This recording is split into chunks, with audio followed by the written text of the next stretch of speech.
El lenguaje del ajedrez ha pasado por una evolución a lo largo del tiempo. Actualmente se utiliza la notación algebraica para representar las jugadas y movimientos en una partida de ajedrez.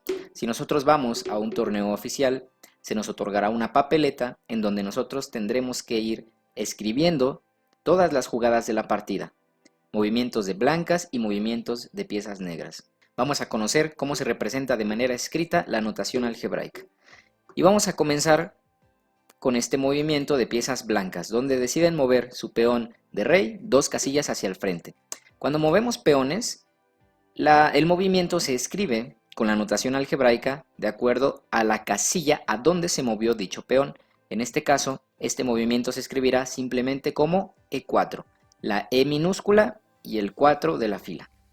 Continuamos con el movimiento de piezas negras, que en este caso será E5. Y ahora vamos a mover alguna de las piezas que tenemos en la primera fila. Movamos al caballo.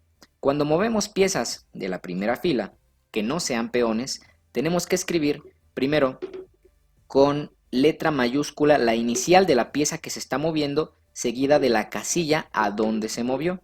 En este caso, el caballo se movió a F3, por lo tanto, el movimiento se escribe CF3 y se lee como caballo F3. Nosotros simplemente diríamos que este movimiento es caballo F3.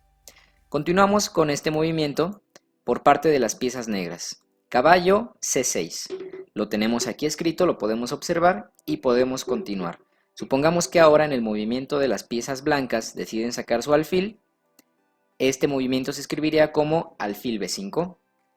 Y ahora vamos a sacar este caballo de piezas negras. El movimiento sería caballo F6. Hay que distinguir la diferencia entre movimiento y jugada. Un movimiento es simplemente la pieza que se mueve de uno de los dos bandos y la jugada es la recopilación de los dos movimientos, tanto de piezas blancas como de piezas negras. Llevar una jugada completa significa haber terminado todo un turno, el movimiento de blancas y de negras. Llevar 5 jugadas significará que ya se hicieron 10 movimientos, 5 por parte de blancas y 5 por parte de negras. Vamos a continuar.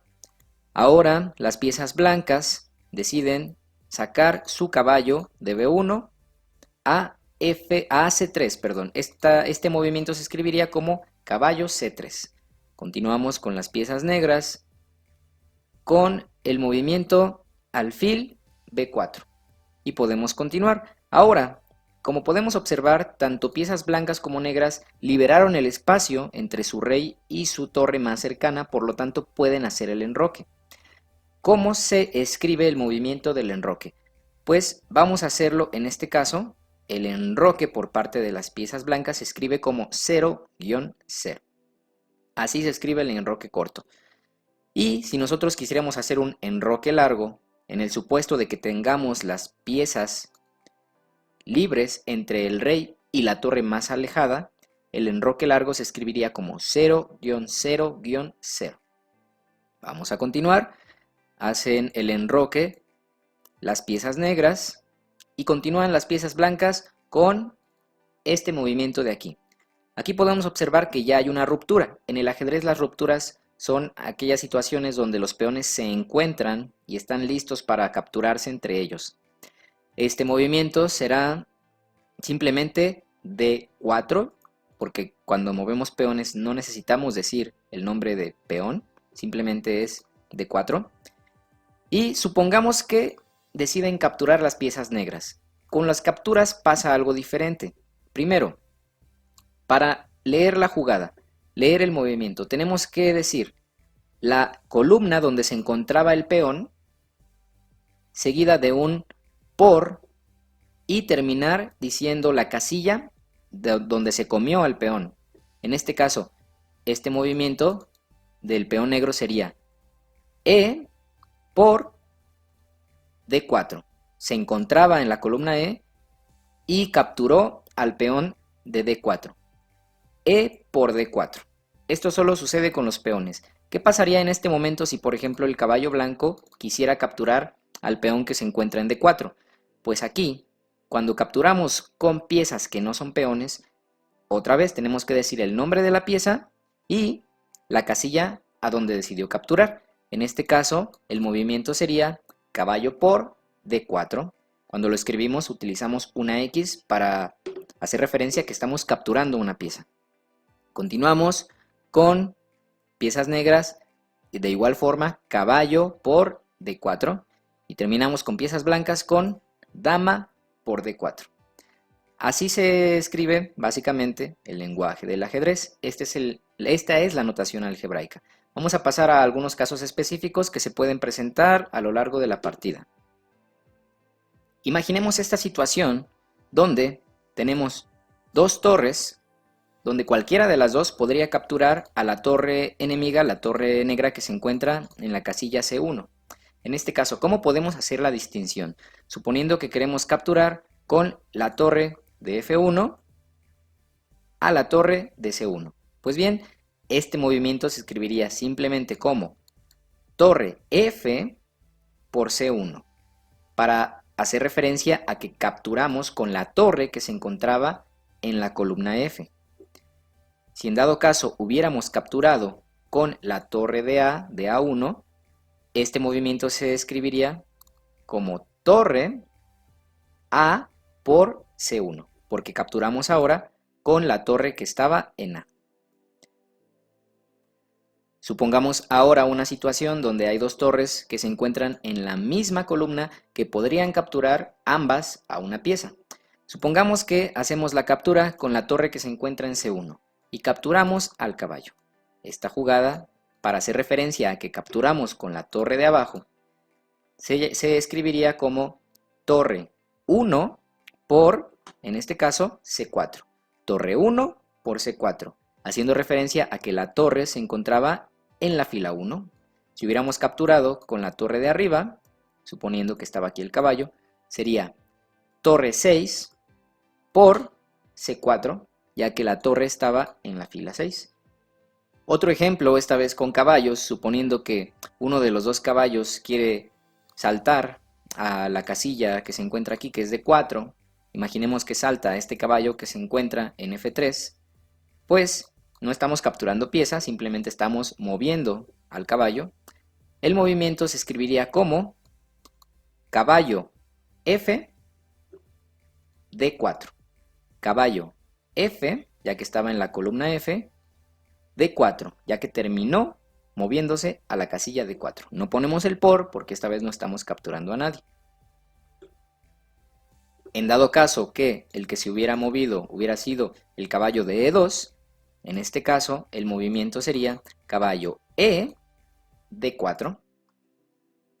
Imaginemos esta situación ahora donde tenemos el caso hipotético de que hayamos logrado coronar dos damas y tengamos tres damas, y cualquiera de las tres pudiera venir a capturar a esta torre que se encuentra en la casilla D5.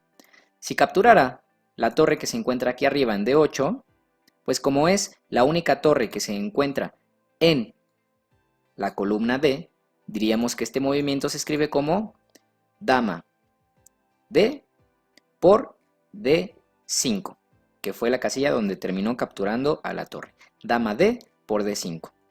¿Qué pasaría si captura la dama que está en la casilla A5?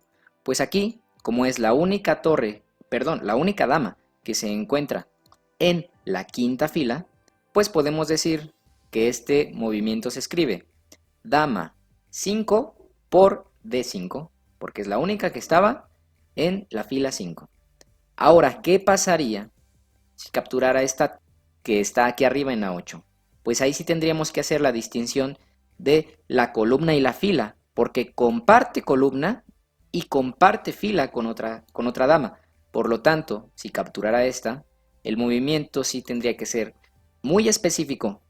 Dama A8 por D5.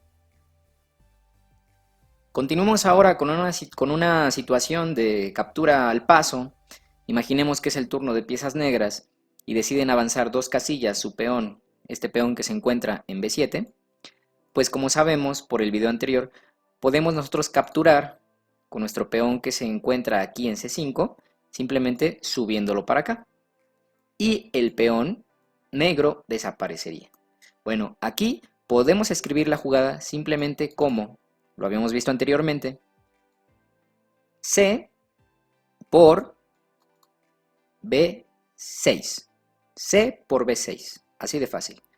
Hay algunos lugares donde seguido de la notación deciden poner AP, que significa al paso, AP, A punto, P punto, pero no es necesario, simplemente con que coloquemos como si hubiéramos capturado a un peón que estaba aquí, en este caso, C por B6, así de fácil. Y pasamos ahora con los jaques. ¿Qué sucede, por ejemplo, con este movimiento de piezas blancas, que sería torre C8, haciéndole jaque al rey? Pues en un movimiento con jaque tenemos que colocar un signo de suma, un signo de más, después de la jugada, después del movimiento, para nosotros representar que estamos haciendo un jaque al rey. ¿Qué pasaría si fuera jaque mate? Bueno, en este caso el rey puede escapar, entonces no es jaque mate, simplemente es jaque. Pero supongamos que se encontraba en esta situación donde ahora la torre vuelve a subir, torre C8, y en este caso es jaque mate. ¿Por qué? Número 1, el rey no puede moverse, está acorralado por sus propios peones. Número 2, no puede interponer a nadie en medio, los peones no van hacia atrás. Y número 3, no pueden capturar a la torre, por lo tanto esto es jaque mate.